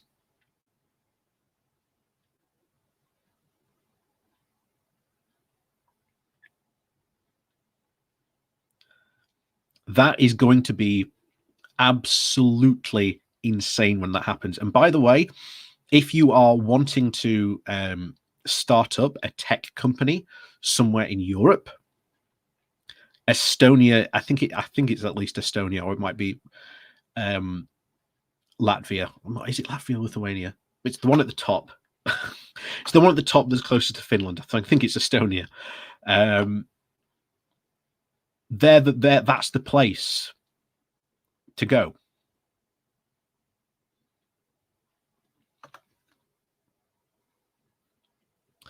So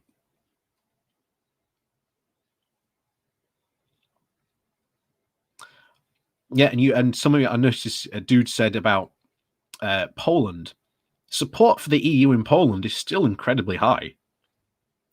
Yeah, they've elected a right-wing populist government, but they're not talking about leaving the EU.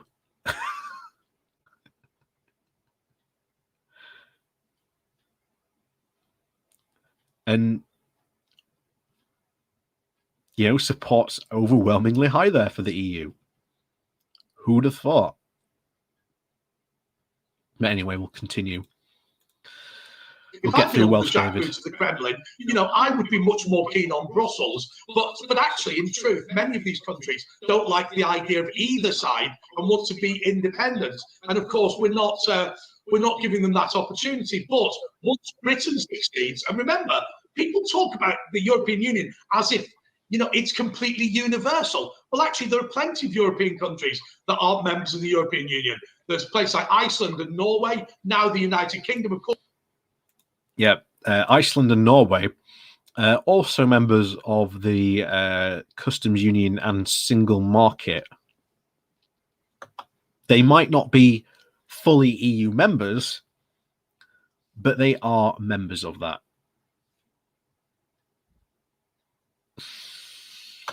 Anyway,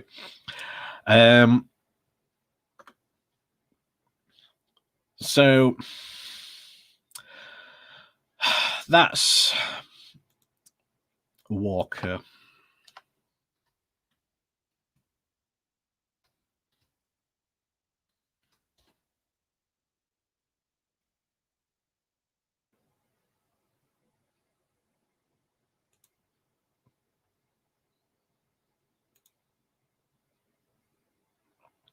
So time for a palate cleanse. However, before we jump into Jeff, and we'll have a nice, we'll have a nice little palate cleanse, and we'll finish for about 9 o'clock. So we've probably only got time for about one Jeff Taylor video. But take a look at your videos, because I really need to go. I really need to go and pee. So I'll be back in a moment.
There we go.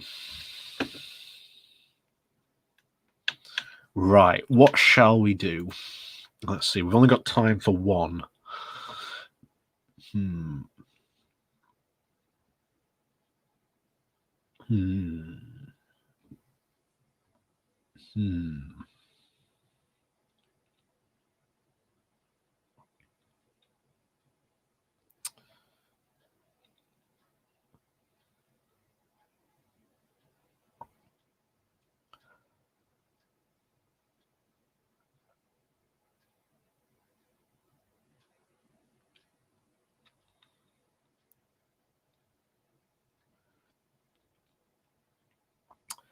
What shall we do?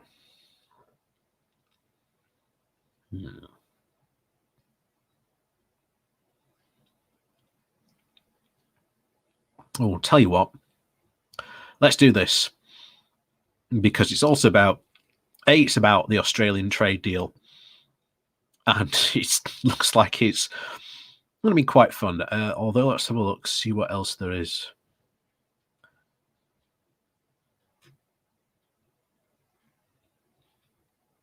Yeah, I'll tell you what, we'll do that one. Hello. Hang on, because we've got to speed Jeff up. We've got to speed Jeff up because otherwise he's far too slow. Oh. Hello there. SNP attempts to try and derail any UK-Australia trade deal have been labelled as childish. Ooh. Ooh. Childish, you say? Ooh.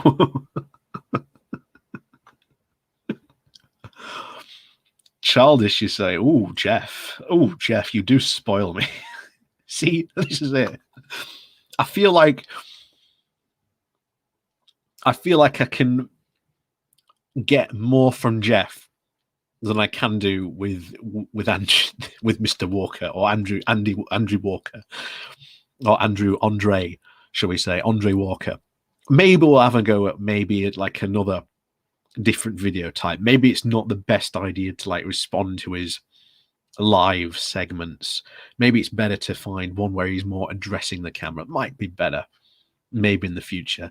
Like I say, I think what we're going to have to do in the future is, rather than, shall we say, visit one Brexiteer, we'll visit multiple in the future.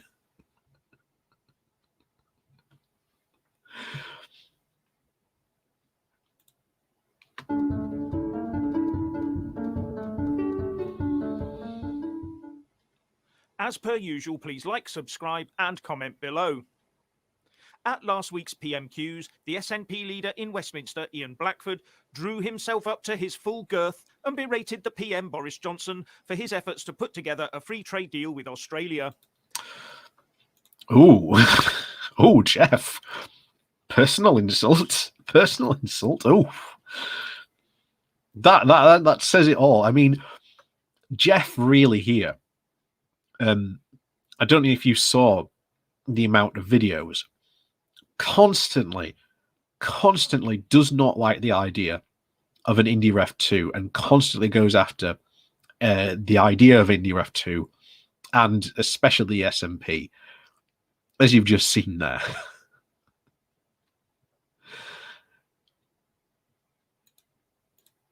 Blackford claimed this deal would ruin the lives of Scottish farmers and end the crofting way of life, as mountains of Australian beef and lamb fronted up on our shores.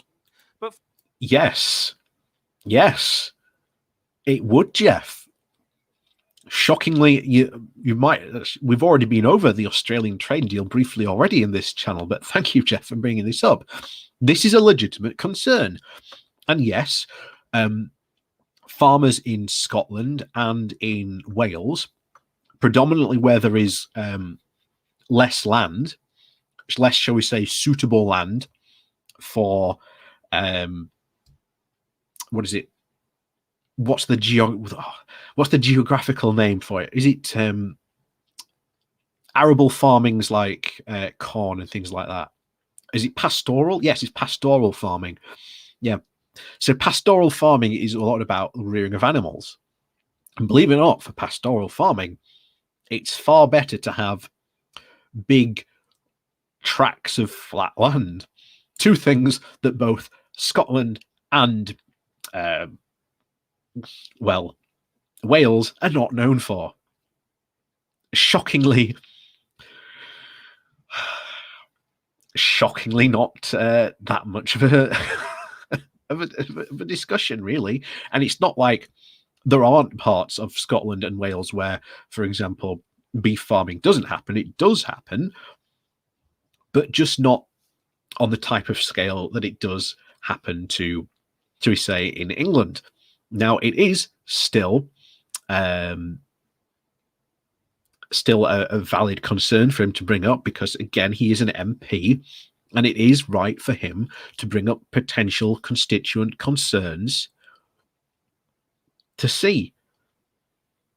You know, this is what, shockingly, an MP does. This isn't childish,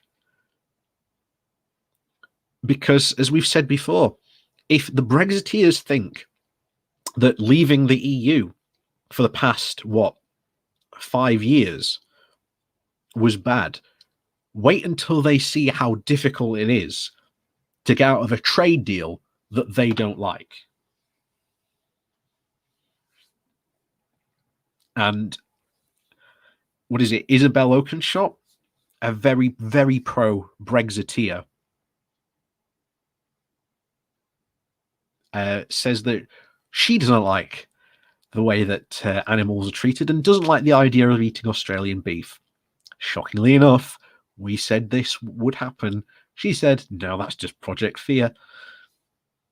There you go. Like I say, this is not beyond the realms of rocket science, Jeff. It's not beyond the realms of rocket science. Former Australian diplomat and once Minister of Foreign Affairs for Australia, Alexander Downer, said that this was a childish view. Well, I'm sorry to say, I think, to put it bluntly, it's just childish. No, it's really not. It's not childish at all. All he's doing is bringing up the fact that, look, the Australian beef industry has been very clear that it intends to send, what is it? It can increase its exports to us by about times about 85% or something like that. Again, how does the government intend to actually protect farmers? Doesn't intend to protect them at all. Because in free trade, in the Brexiteer mindset, the idea for them is that farms that can adapt and survive are destined to survive, and congratulations. Those that fail and go out of business, so be it. That to them is what free trade means. The market rules all. And Ian Blackford is completely right to bring up concerns of Scottish farmers when he did bring them up in Parliament. These are very, very valid concerns.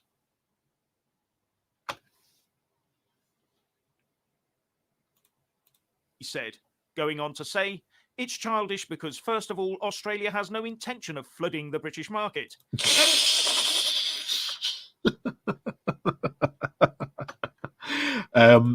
Not what the head of the Australian beef industry said. not what the head of the Australian beef industry said. He said, we have substantial markets in Asia. That is where our focus will be. Again, the Australian beef industry has fully out and said, we intend to flood your market with cheap beef.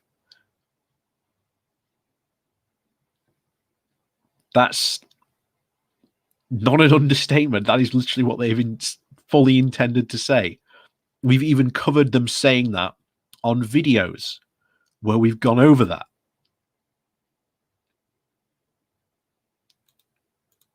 We have substantial markets in Asia, and that is where the focus will be.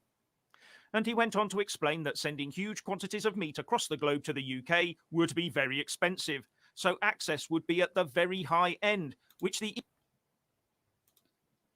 Okay.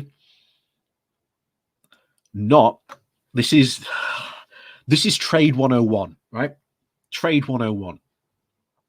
If I want to send something to Australia, especially beef, I've got to send at least a certain amount for it to be profitable. And if in the Australian beef industry, where they produce huge mountains of beef every year, and there is this new market that we now have access to, which tariffs will be falling on year after year, all they have to do is send a large portion, and we're talking large portions, over to the UK. Because to do it, they will do it to be profitable. And they will do it. They will show no remorse in doing that.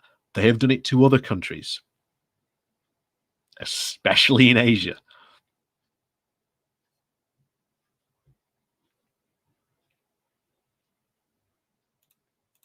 EU already caters for in the UK. And Downer added that all Australia is saying is, if you want free access to the Australian market, and we are offering free access to the Australian market for all British exports to Australia, which of course includes things like whiskey, then obviously that is expected to be reciprocated.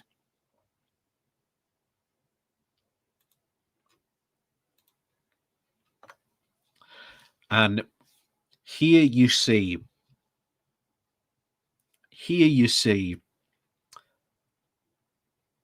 the big contradiction and how weak we are in trade deals. Because if you open access to an exporter, that means that your local industry, in this case our local agriculture, now has to compete with foreign imports.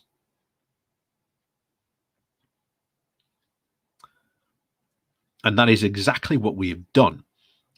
Countries do negotiate in these trade deals. They do try to lower tariff barriers, but countries will never ever go completely zero tariffs, because it's dumb.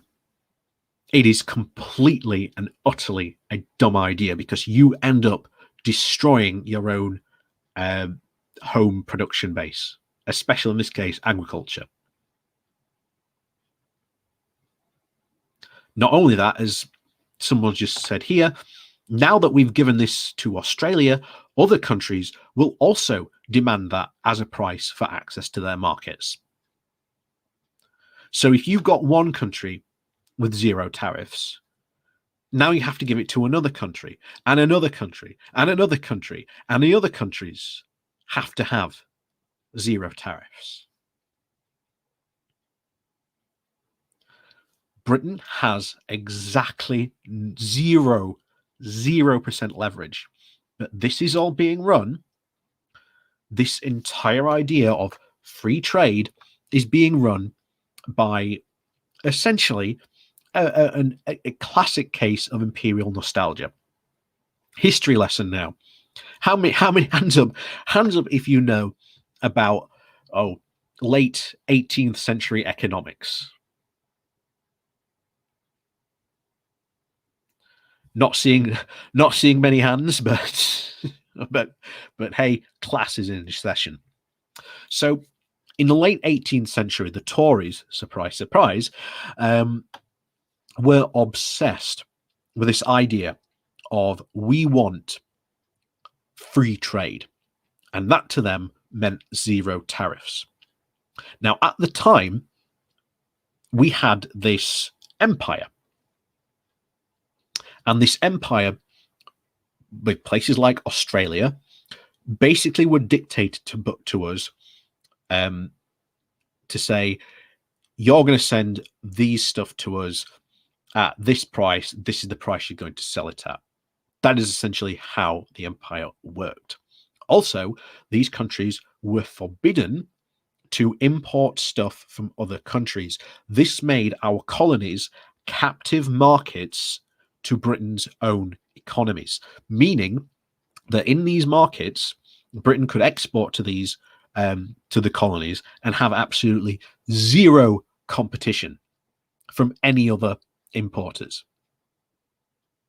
But what happened was the Tories got this wonderful idea of let's have free trade, let's have complete 0% tariffs. This was the start of complete free market fundamentalism.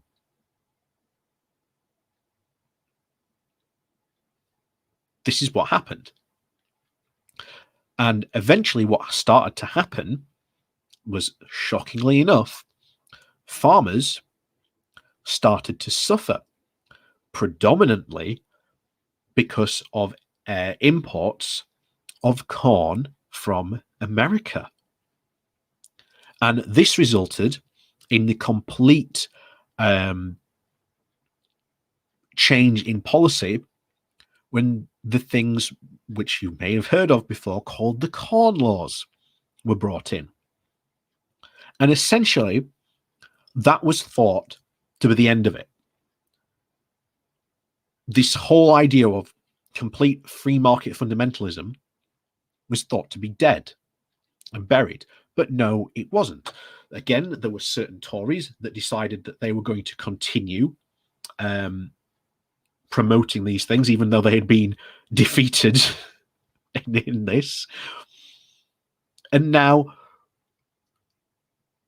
we are back to that. We are back to that.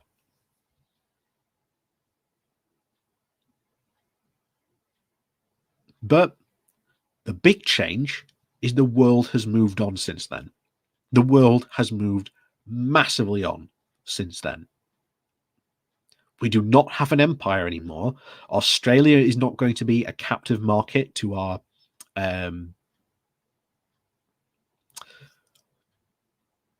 to our exports anymore. That's literally the case of it.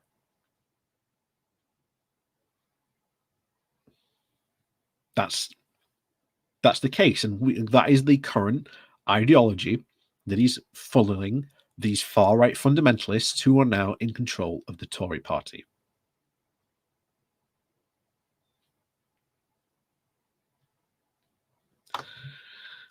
History has a bizarre way of repeating itself. A very bizarre way.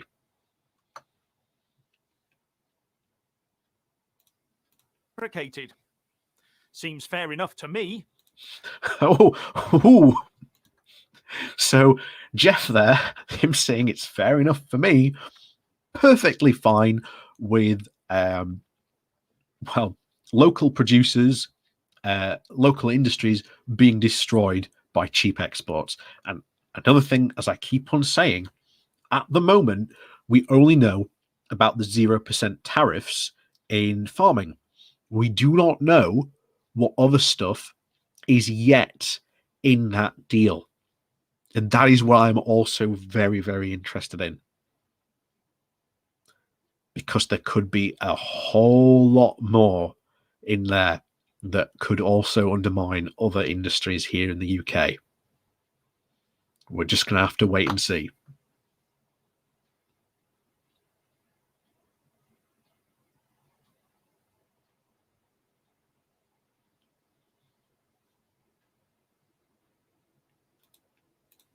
Funny that the only entity the SNP wants to trade with is the EU. No one else, it seems. It's not just them that want to trade with the EU. It's all our businesses here in the UK as well. Numerous companies here in the UK have all expressed their disappointment in Boris Johnson's deal, saying that it does not go far enough. It does not working for them. And as we have seen already, couple of examples, mainly the one in Doncaster and in Blackpool, of them losing a sizable chunk of their income because they no longer have the ability to export to Europe, or at least as well as they did, because there is now a substantial cost to trade into Europe, meaning that where they were once very competitive in Europe, they are no longer, because of this price that they now have to pay to being able to trade in Europe. They're having to either raise their prices, or they're having to worry about new regulations that they have no control of, that they have no say of, that they're going to have to follow anyway.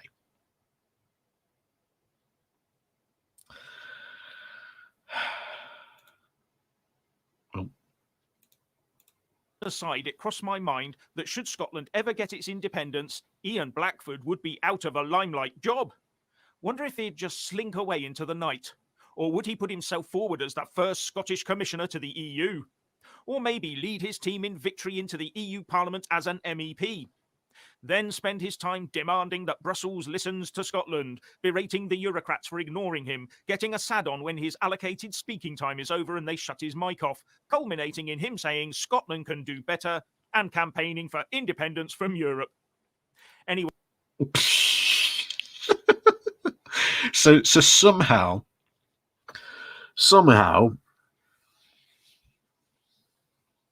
according to Jeff, Scotland is going to leave the UK, join the EU, and then leave the EU.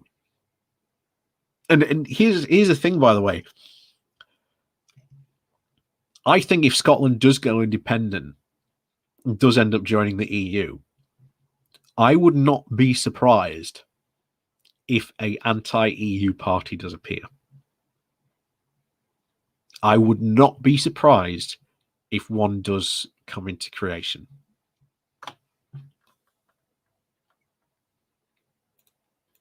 What's your opinion on a UK-Australia trade deal? Please like and comment below. It's absolutely awful, Jeff. It's going to destroy UK agriculture. It's going to open up UK consumers to very, very low standards of beef that they are normally expect quite higher standards of. Animal welfare over in Australia is incredibly low compared to us. They employ massive farming techniques over there to basically industrialize farming, to which ultimately we are going to also have to offer 0% tariffs to other countries, which is also going to mean that not only we're going to get cheap animal exports in beef and meat from Australia, but other countries as well. And this will end up completely destroying UK agriculture.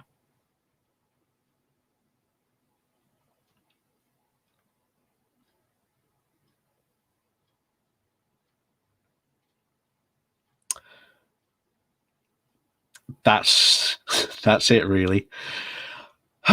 So anyway, yes, thank you for joining me on this first Walker Wednesday. Like I say, please do remember to hit that like button and share button on your way out. Also, down below there is a link to my Patreon page, as well as a one-off donation link called Buy Me a Coffee, where you can buy me a coffee. And thank you to everyone who does support the channel that way. I think in future, maybe we won't go to Andre Walker as much. I don't think his videos work well in this format that we've got going here. Maybe we need to cover more. Maybe we'll have another go at him another time, maybe. But maybe not cover his live videos. We'll have a look at the other types of videos that he does, and we'll have a cover of. We'll cover one of those. We'll see what it's like. But yeah, this. Thank you for joining me. Remember, please do hit the like, share, and subscribe buttons on your way out. And of course, thank you to everyone who does support the channel. And of course, as always, we'll see you all next time. We'll see you next Saturday morning for a good morning walk. And of course, watch out for the next coming days, as we will be covering, well, the fallout of Dominic Cummings' evidence, which I'm very disappointed. I was partly hoping Jeff might have done a video on Dominic Cummings, then we could have had a talk about that. But oh well, maybe we'll have a talk about it on our good morning walk on Saturday. So as is always, have a good week, have a good Wednesday. I hope I've helped entertain you all this Wednesday evening. We'll see you all very soon for another, well, whatever we end up calling this. We're still trying to workshop the name, but nevertheless, we'll see you all very soon.